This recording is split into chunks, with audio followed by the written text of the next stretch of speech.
اے موسیٰ میں آپ کو 3 ایسی باتیں بتاتا ہوں جن سے آپ ڈرتے رہنا. اب سنو وہ 3 باتیں کیا ہیں. کہتا ہے کبھی کسی نامحرم عورت کے ساتھ تنہائی میں نہ بیٹھنا.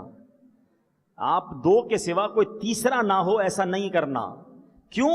کیونکہ جب کوئی شخص تنہائی میں غیر محرم عورتوں کے ساتھ بیٹھا ہوتا ہے تو تیسرا میں ہوتا ہوں. شیطان کہتا ہے تیسرا میں ہوتا ہوں. اب دونوں کے دل میں برائی کا خیال ڈالتا ہوں اور اس بندے کو عورت کے فتنے میں مبتلا کر دیتا ہوں. مگر آج نہیں جناب، ہم تو فرینڈز ہیں، ہم ساتھ جاب کرتے ہیں، ہم تو پڑھتے ساتھ ہیں، میری کزن ہے، ارے ہم تو بھائی ہیں، منہ بولے بھائی بہن بن کے گھوم رہے ہوتے ہیں. خدا کا خوف کرو، کہیں ایسا نہ ہو یہ بربادی، اللہ کی ناراضی اور اپنے اندر ہم کوئی بڑی برائی میں گرفتار ہو جائیں. لوگ کہتے ہیں ہم غلط کام تو نہیں کرتے.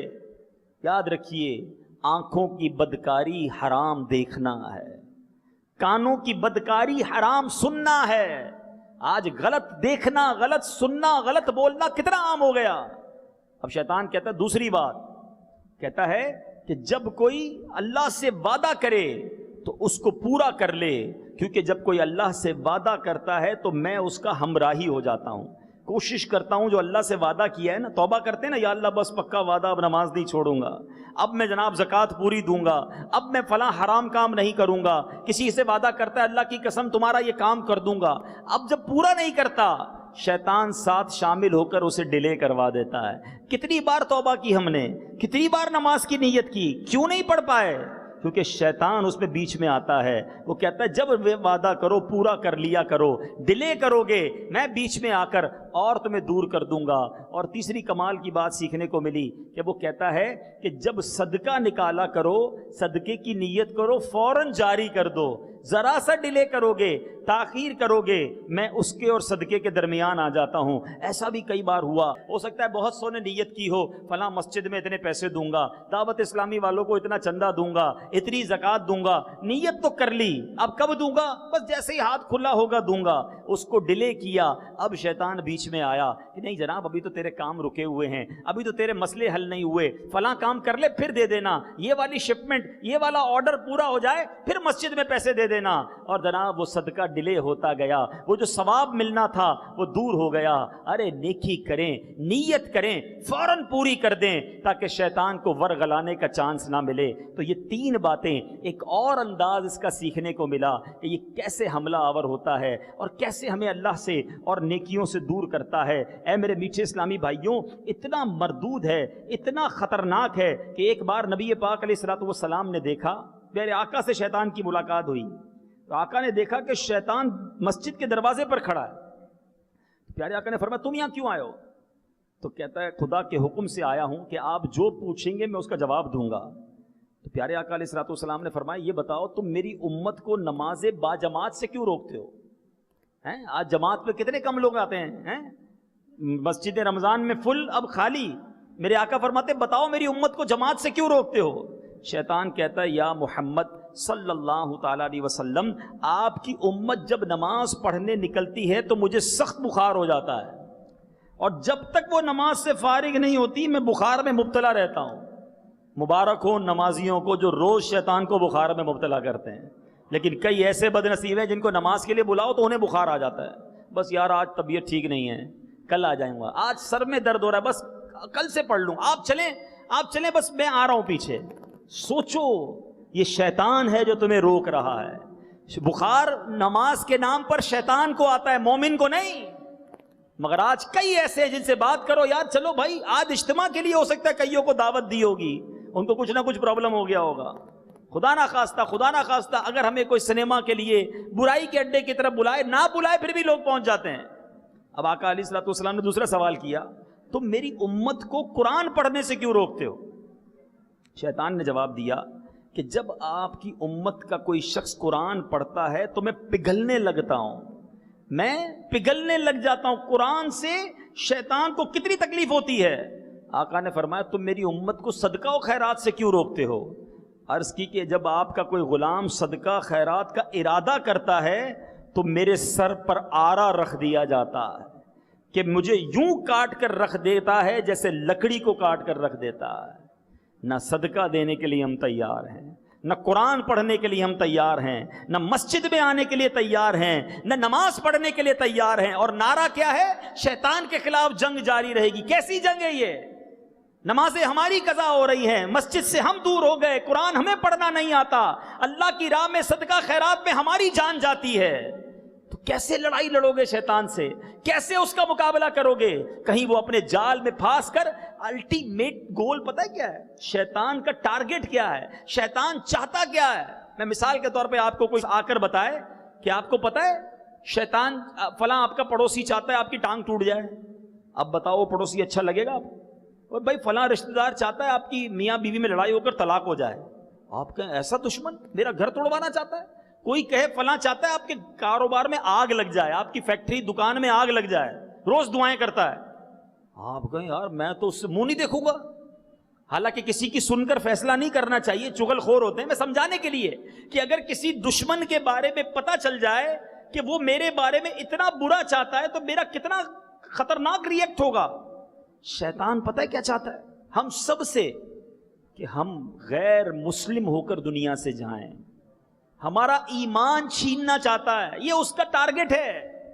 مگر کون ہے جو شیطان سے مقابلے کے لیے تیار ہے؟ کس کو فکر ہے؟ اور وہ کیسے اپنے ٹارگٹ کو حاصل کرتا ہے؟ پہلے کوشش کرتا ہے بندے کو بڑے گناہ میں مبتلا کر دے، شراب پلا دے، جوا کھلا دے، بدکاری کروائے، چوری کروائے، قتل کروائے، ڈاکہ ڈلوائے۔ اچھا جب وہ دیکھتا ہے نا یار یہ بندہ بڑا نیک ہے، یہ شراب نہیں پیے گا، یہ بدکاری نہیں کرے گا، یہ چوری نہیں کرے گا، یہ مسلمان کا قتل نہیں کرے گا، اب کیا کرتا ہے؟ اب نمازی تو بن گیا ہے لیکن اس سے غیبت کرواتا ہے۔ غیبت کو کوئی گناہ سمجھتا ہی نہیں، دل آزاری کرواتا ہے۔ ایسے کئی لوگ ہیں جو مسجد میں نماز پڑھنے آتے ہیں اور کسی کا دل توڑ کے جاتے ہیں۔ میں بزرگوں سے عرض کروں گا، میرے بڑے ہیں، میں ہاتھ جوڑ کر کہ ہم سب کو، بزرگوں کو بھی، ہم سب کو بھی زبان نرم کرنی چاہیے۔ نماز کے لیے آ کر ڈانٹ رہے ہوتے ہیں، پیچھے ہو جاؤ، آگے ہو جاؤ، سمجھ نہیں پڑتی، مسجد کا ادب نہیں آتا۔ چیخ چیخ کر بات کرنے سے آپ کسی کا دل ہی توڑ سکتے ہیں نا۔ تو اب شیطان کیا کرتا ہے؟ نمازی کو نماز تو پڑھ رہا ہے نمازی، ساتھ اس کی زبان سے گناہ کروا رہا ہے۔ اچھا اب کیا کرتا ہے؟ اس کی گناہ تو نہیں کر پایا، اس کی نیکیاں کم کر دو، نقصان تو کرنا ہے نا۔ پہلے چار سنت غیر موقدہ بھی ہم پڑھتے تھے عشاء سے پہلے، پھر سمجھ آئی کہ یار سنت غیر موقدہ ہی ہے نا، نہیں پڑھیں گے تو کوئی گناہ نہیں، چلو مائنس ہو گئی۔ جناب وہ 2 نفل پڑھنے کی تو ضرورت نہیں ہے، پڑھ لیا تو بھی ٹھیک ہے، ورنہ گناہ تو نہیں ہے، نفل بھی ہمارے کم ہو گئے۔ آہستہ آہستہ کئیوں کی سنتیں ختم ہو گئی ہیں، لوگ کہتے ہیں سنت ہی ہے نا، وتر پڑھ لو بس، فرض پڑھ لو، ان کی سنتیں چھڑوا دیں۔ یاد رکھیے جو نفل کا پابند ہے اس کی سنت مضبوط رہتی ہے، جو سنت کا پابند ہے اس کا واجب مضبوط رہتا ہے، جو واجب کا پابند رہتا ہے اس کا فرض مضبوط رہتا ہے، اور جو ایک چیز چھوڑتا ہے آگے جا کے دوسری چیز بھی چھوٹنے لگ جاتی ہے۔ مردود شیطان چاہتا ہے آپ کی نیکیاں کم ہو جائیں۔ اب کیا ہوا؟ آخری بات، آخری واقعہ، حضرت امیر معاویہ رضی اللہ تعالیٰ عنہ ایک بار آرام کر رہے تھے، فجر کا وقت، کسی نے فجر کے لیے جگایا، آپ کی آنکھ کھلی، آپ نے دائیں دیکھا بائیں دیکھا، کوئی نظر نہیں آیا، آپ نے کون ہے جس نے مجھے اٹھایا؟ کہا حضور شیطان۔ کہا شیطان فجر کے لیے کب سے اٹھانے لگا؟ شیطان کا کام سلانا ہے اور تم مجھے نماز کے لیے اٹھا رہے ہو؟ کہا حضور کل آپ کی فجر کی جماعت چلی گئی تھی، آپ تھوڑا دیر سے اٹھے تھے، آپ کی آنکھ دیر سے کھلی، آپ اتنا روئے، اللہ کی بارگاہ میں اتنی گریہ وزاری کی، میں نے فرشتوں کو باتیں کرتے سنا کہ اللہ نے آپ کی اس گریہ وزاری، آپ کے افسوس کی برکت سے آپ کو 70 جماعت کا ثواب عطا فرما دیا۔ میں نے سوچا آج پھر سوتے رہ جائیں گے، تھوڑی دیر بعد اٹھیں گے، پھر آپ نے رونا ہے، پھر افسوس کرنا ہے، ایک کی بجائے 70 کا ثواب ملنا ہے۔ میں نے جگا دیا، آپ اٹھ کے ایک ہی نماز پڑھ لیں۔